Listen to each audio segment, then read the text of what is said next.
Hi there, this is Naming Organic Molecules by Audrey Berry. So these are the major steps when trying to name organic molecules. First of all, you're going to find your longest carbon chain, which is also called your parent hydrocarbon. Then you're going to find your functional group, which are listed on the side in this table here. You're going to number each carbon atom. You're going to identify the side groups that are on the chain. Use alphabetical order when naming the substituents, and you're going to name each of the following organic molecules by using these steps. Now we're going to look at the root names for naming each of these organic molecules. For example, for a carbon chain that has 3 carbons, you're going to use the root name prop. So for example, down here we have 2,2-dimethylbutane, and this is a 4-carbon chain. And then on the second carbon, there are 2 methyl groups, so that's why it's dimethyl. It's also important to remember that diatomic molecules can also be attached. So here we have a list of the names that are used to identify those. So for example, bromine is bromo, chlorine is chloro, fluorine is fluoro, and iodine is ido. So first off, we have alkanes, which are a carbon chain with just hydrogens attached. This is one of the simplest organic molecules. When naming, it ends in ane, so ane, and these are nonpolar. So here we have an 8-carbon chain, so this is a structure of octane. A real-life example of an alkane that we use in our everyday life would be propane, which is a 3-carbon chain, and this is used for gas stoves. Next up, we have alkenes, which are similar to alkanes, but they do contain a double bond.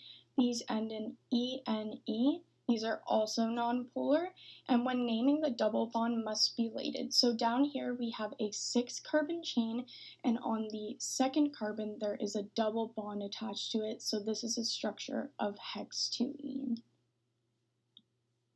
So these are both similar to the alkanes and alkenes, but these contain a triple bond. These ends in yne, so ine. These are nonpolar, and the triple bonds also must be labeled. So here we have a 4-carbon chain, and on the second carbon there is the triple bond, so this is the structure of but2-ine. Next up, we have alcohols, and these consist of a hydrocarbon chain as well as an OH group. These end in OL. These are polar molecules, and the OH allows for some hydrogen bonding to occur. So here we have a 5-carbon chain, and the OH is attached to the second carbon, so this is a structure of penten-2-ol. So next up we have aldehydes and ketones, and they are both very similar. They have a carbonyl group attached to each of them. Aldehydes end in al and ketones end in -one. Aldehydes have a hydrogen attached to the carbonyl group, so it's on the end, and ketones have another alkyl group attached, and these are both polar molecules. So here's some examples of the structure here of an aldehyde and a ketone. So this is a common aldehyde that is used in everyday life. So this is formaldehyde, which is also known as methanol, and it is used to store objects that have been deceased that were living once. So you can see these a lot in science centers and stuff like that. So next up we have ether and esters. Ethers have a single oxygen group attached to 2 other groups.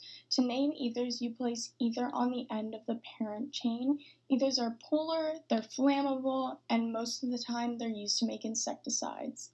Now we have esters, and these have a hydroxyl group as well as a carbonyl group attached. To name an ester, the group attached to the single bonded O comes first, and then the chain attached to the double bonded O comes last, with O8 attached to the end of it. Esters are also polar and they make up smells.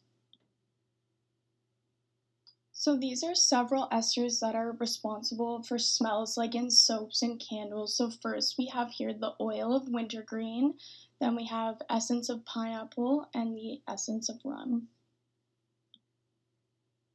So next we have carboxylic acid. These contain a hydroxyl group as well as a carboxyl group. These compounds end in oic acid.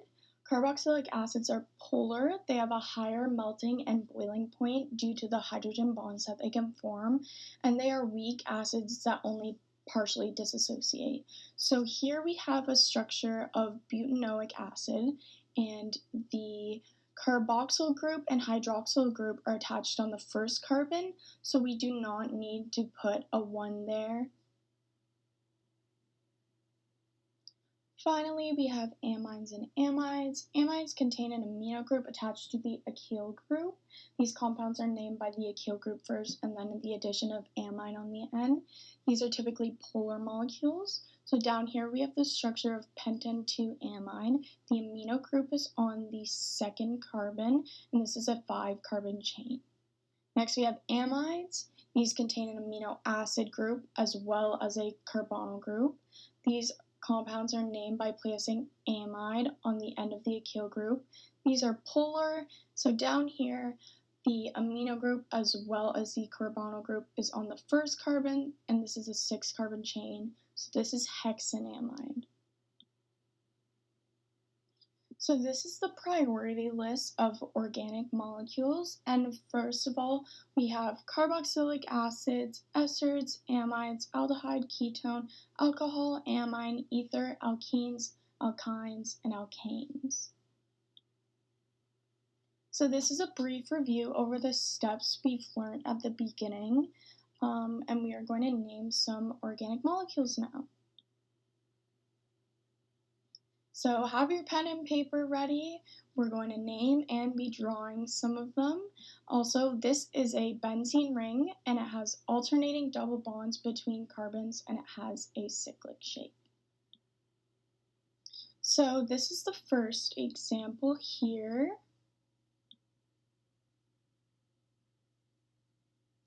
The correct answer to this was butane. This is our second example. So this is diethyl ether. So this is our third example. And the correct way to name this molecule is 2-iodo-2-methylheptane. Okay, so next we're going to draw the following molecules. So first we have 3-chloro-4-methylheptanoic acid. Second we have 2-ethyl-decanol and 7-methyl-3-octine.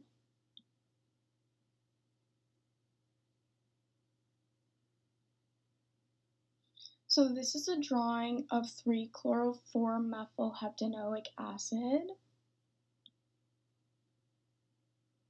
This is 3-ethyl-decanol. This is 7-methyl-3-octine. So out of the ones you have just drawn, you need to order the following organic compounds from most polar to least polar.